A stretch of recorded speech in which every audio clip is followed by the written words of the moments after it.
Good afternoon. Today I have with me Hema Madala. She's an engineering leader at Disney. Hema, welcome to Managers Club. Thanks, Vidal. I'm so excited to be here and share my 2 cents. Awesome. It's great to have you. Hema and I we were talking earlier about managing through crises, outages, these kind of really tough situations. And I know you have a lot of experiences that. So let's just jump in. I'll start with a simple question. How do you strike the balance, Hema? I know you manage a bunch of teams there between fostering a culture of innovation and risk taking where there could be mistakes and minimizing the impact of mistakes and outages. Most common times when we want to encourage innovation, we are trying to encourage out of box thinking and we are trying to encourage people to take the path unknown, right? And when you do such things, there's success, and at the same time, there's mistakes that happen, which are sometimes not so pleasant.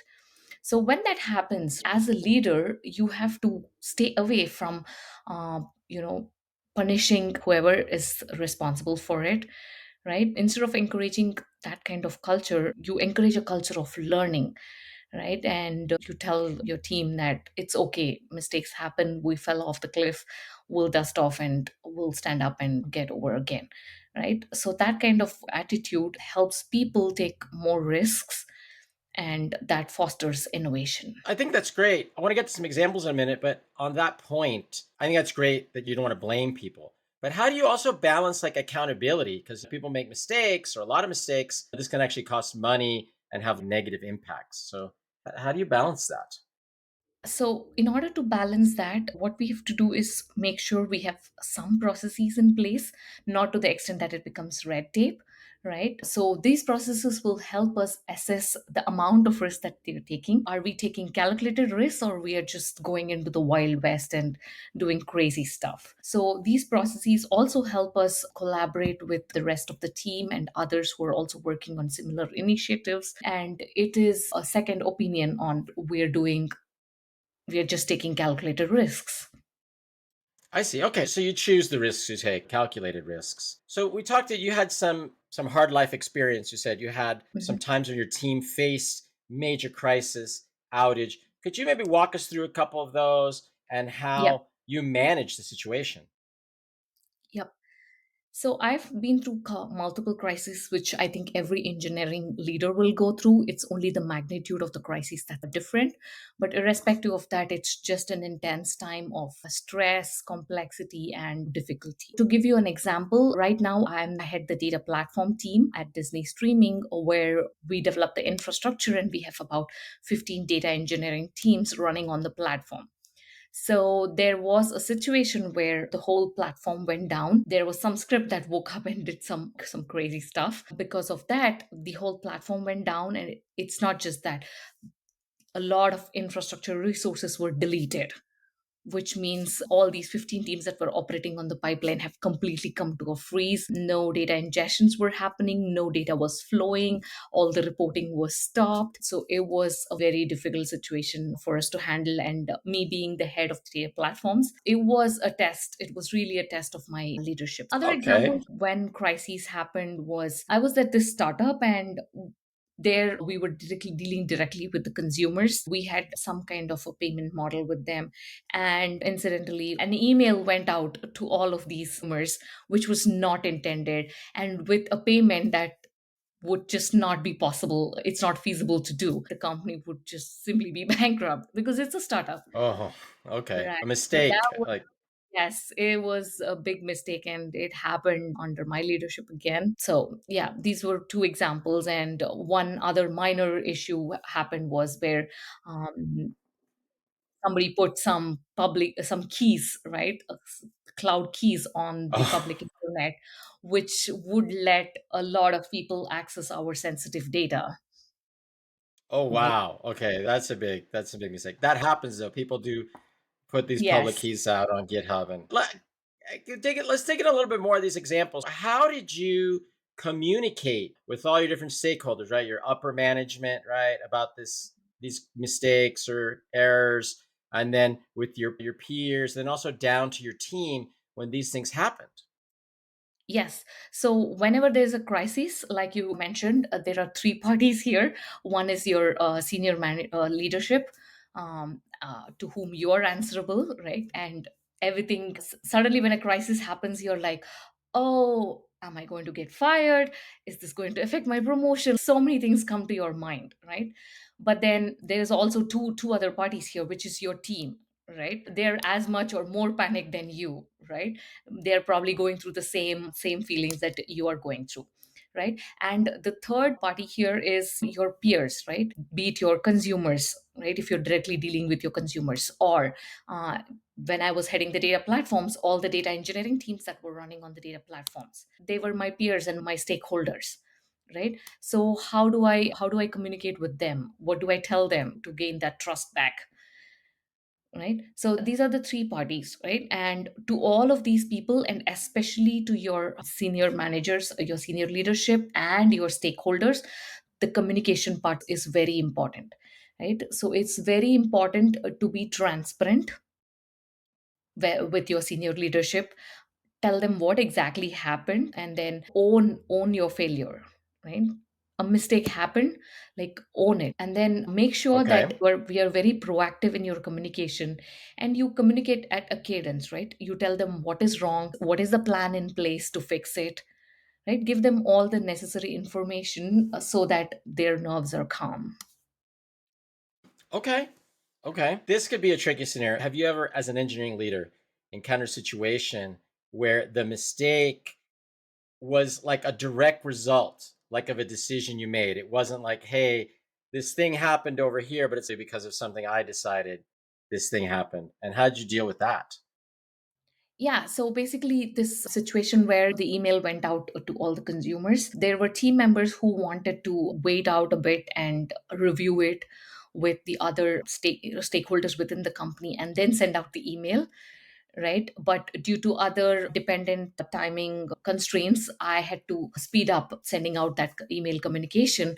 And that caused an oversight to reviewing that email and while it was being sent out. So it's a direct result of the decision that I took to speed up the communication. Yeah, and So was yeah, tell me about like how you dealt with that. Was that must be more difficult, perhaps, or less? yeah, so basically, when we realized what exactly happened, and I went to my senior leadership, and like I said, I was very transparent of what happened, and I gave them more information than needed, like all the details of why I had to speed up the communication and what was at stake if I didn't do the communication at that time. So I gave them that more information, and they understand what it is, but then how do we fix the issue, right? How do we do damage control, because there is no way we can stand by the communication that was sent out, right? So in that case, what I did was I went to my stakeholders, which is in this case my direct consumers. I told them, like, I started with apologizing and saying, so, being sorry for the communication that went out, and told them we could not abide by that communication and we will have to do a rollback mechanism. And I acknowledge, so I told them that, I understand that there's a little bit of feeling low and they might be a little bit of upset by that rollback decision. Yeah, so this is how I communicated with my consumers and brought the situation under control. Got it. I just want to say people have a lot of difficulty usually admitting to their mistakes. So you seem to be very good at that. You're very humble. You're not afraid to admit that. So I think that's really awesome. Do you have any strategies for managing stress on the team or people are under stress in during the periods of these incidents or outages? Yeah, basically, let's talk about the team itself, right? When these things happen, that your team is more or less as much stressed as you are, right? So you as a leader have to steer them through that difficult situation. That means you have to show that resilience and say that we are all in this together, right? And we will get through. At this point, I don't think there should be any blame game in the picture. You could point out and think about what could be done better, like in an individual one-on-one situation, but not in an open forum. So your first should be to assess the situation, right? How bad is it? What exactly went wrong, right? And gather all the input that is there out there from your team, right, on how we can do damage control.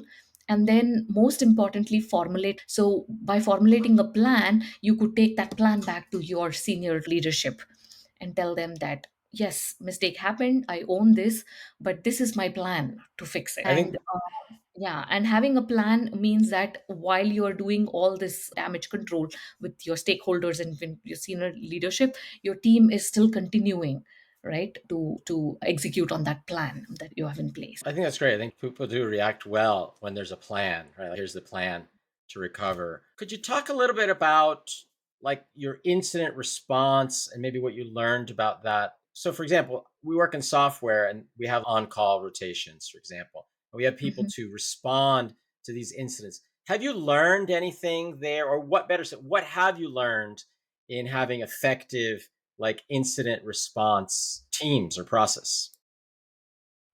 Yeah, so we already have some incident response systems like PagerDuty and all of that. So when incidents happen, like people are notified, and that is how in our case we were able to control the damage done.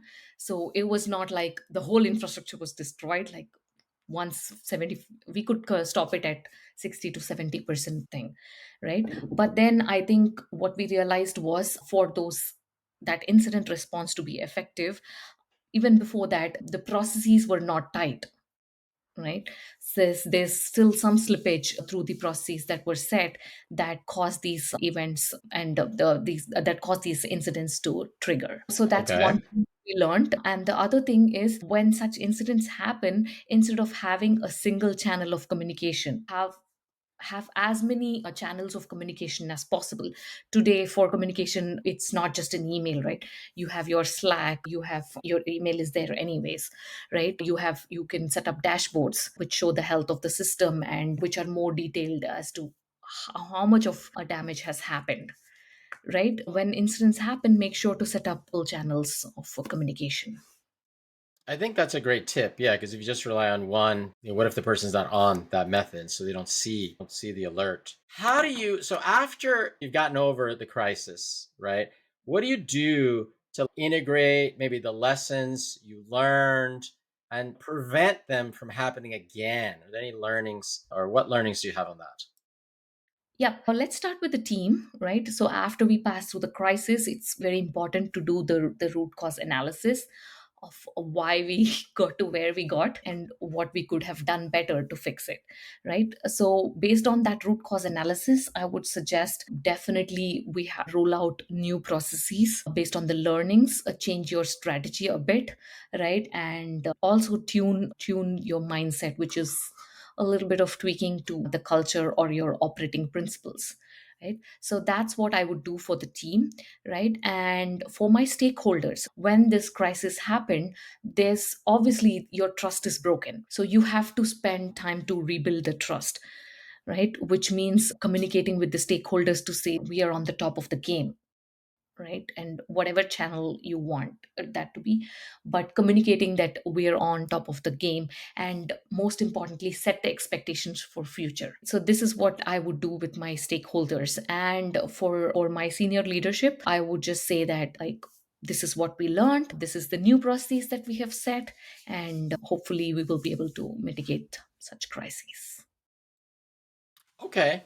Um, I'm going to talk about like maybe preventing crises in the first place. Can you share some thoughts, for example, on things? I don't know if you use things like chaos engineering or automation, stress tests, penetration tests, things to proactively try to find these failures before they affect you. Yeah, before, if you want to prevent failures, like, you have to be proactive and do this, chaos engineering once in a while, at least in dev, right? Test, mimic your production environment, right? Bring it down, test what's the impact and what all processes or tests you could put in place to that, right? So that is one thing we will do. From the technical perspective, you could do a lot of things, but I would talk a little bit about the team itself and the culture that you set, right? So where like all like this kind of ownership is not just one person, right? The team itself has to own this whole chaos engineering. What I mean by that is everyone is part of the team, they're contributing a bit to it, right? So they need to understand that they need to think where things can go, where things can horribly go wrong, right? What is the impact of their single action on the system as a whole, right? So you need to from the outright encourage this kind of culture, right? And so that when things are put in place itself, understanding like what are the repercussions of things going wrong. I see. Okay.